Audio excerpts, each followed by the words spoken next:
When it comes to March Madness, we have picked out our teams for how we think it's going to go.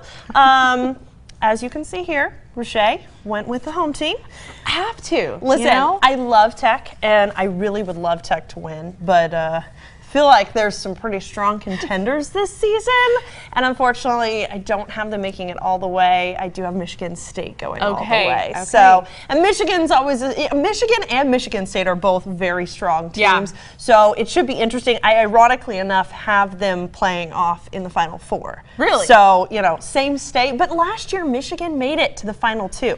So I feel like Michigan's going to try real hard to maybe make it all the way. They were so close last year. You do have a real strategy. I do. A little history there. Yeah. Oh, listen, this is not my first rodeo of March Madness picks. So of course you gotta pay attention to how we've done in prior years, how the rankings are this year, how many games. It's nice to say, oh well, this team versus this team's won more games versus the other, but you got to look at how many games everyone's played.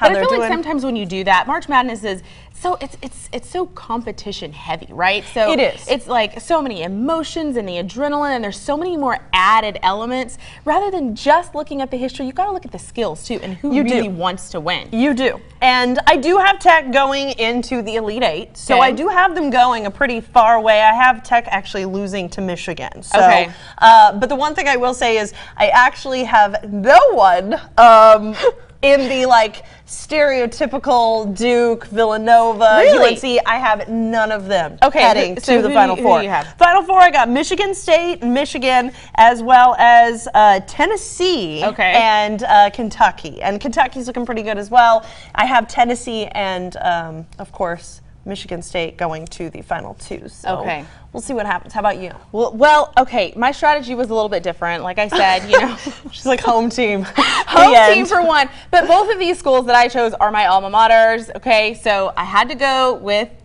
Texas Tech team. Absolutely. That's the dream team to win. It is. It's the dream team. But my other alma mater, U of H, so I gotta go Cougs. Listen, I actually really tossed and turned between Kentucky and Houston and who was gonna win, and I went back and forth because Houston, 31-3 is a pretty good record going into March Madness. They've been having a really good season. It should be very interesting. It will be interesting. Okay, so I'll tell you my Final Four before we go. Okay, so I had Duke and Texas Tech. Okay, right.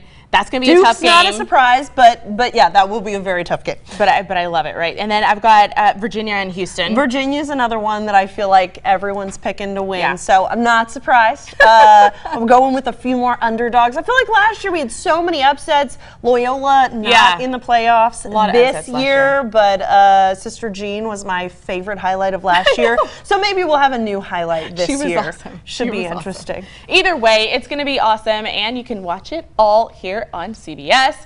And like we said, we want you to bring in or send us in your pictures of your brackets. Make sure you check us out on Facebook, Trends and Friends at 5, and post your brackets. And you can go to everythinglubbock.com and register for the Perfect Bracket Contest. Click on the Contest tab and submit it there. And coming up after the break, we'll take a look at those fresh new spring makeup trends with Ulta.